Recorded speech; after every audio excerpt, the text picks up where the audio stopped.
Oke, sekarang saya akan menjelaskan tentang takeaway konsep yang ada di buku. Jadi, dalam bab ini kita mempelajari 3 tuas kunci yang manajer miliki ketika merancang perusahaan mereka untuk pengembangan kompetitif struktur, budaya, dan kontrol, seperti yang dirangkum oleh tujuan pembelajaran berikut. Yang satu, tentukan desain organisasi dan daftar 3 komponennya. Desain organisasi adalah proses penciptaan, pelaksanaan, pemantauan, memodifikasi struktur, prosedur organisasi. Komponen utama dari desain organisasi adalah struktur, budaya, dan kontrol.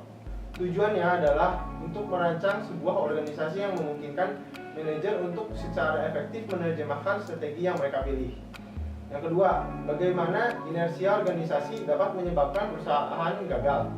Inersia organisasi dapat menyebabkan kegagalan perusahaan ketika sistem ditambah strategi dan struktur mengalami pergeseran internal atau eksternal.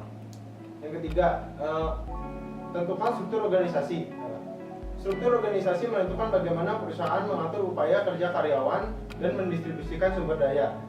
Mendefinisikan bagaimana perusahaan membagi dan mengintegrasikan tugas. Melukiskan hubungan pelaporan atas dan ke bawah hierarki. Mendefinisikan saluran komunikasi formal dan menentukan bagaimana karyawan mengkoordinasikan upaya-upaya kerja. Oke, yang keempat, bandingkan dan kontras mekanisme terhadap organisasi organik. Organisasi organik ditandai dengan tingkat rendah spesialisasi dan formalisasi. Demikian juga organisasi mekanistik. Namun ada pula hierarki yang mengandalkan pengambilan keputusan terpusat.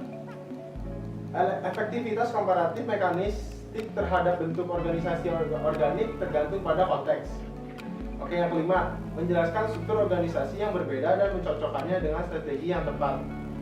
Untuk mendapatkan dan mempertahankan keunggulan kompetitif, tidak hanya untuk menyusun strategi tindak, tetapi juga bentuk organisasi yang dipilih harus sesuai dengan strategi bisnis perusahaan.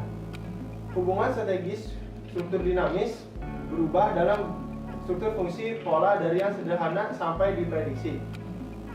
Dalam struktur yang sederhana, pendiri cenderung membuat semua keputusan strategis penting serta menjalankan operasi sehari-hari. Yang keenam, jelaskan unsur-unsur budaya organisasi dan menjelaskan di mana budaya organisasi dapat berasal dan bagaimana mereka dapat diubah. Budaya organisasi menggambarkan nilai-nilai dan norma-norma anggotanya secara kolektif bersama. Nilai mendefinisikan apa yang dianggap penting dan norma-norma menentukan sikap karyawan yang tepat. Budaya perusahaan menentukan ekspresinya dalam artefak dan diamati dari budaya organisasi.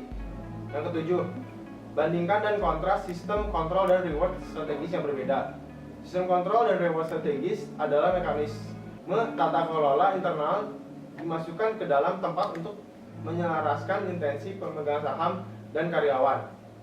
Sistem kontrol dan reward strategis memungkinkan para manajer untuk menentukan tujuan, mengukur kemajuan, dan memberikan umpan balik kinerja.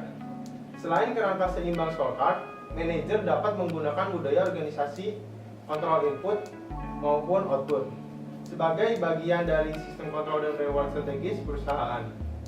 Kontrol memasukkan, mendefinisikan dan perilaku karyawan langsung melalui aturan eksplisit dan dikoordinasikan dan prosedur operasi standar.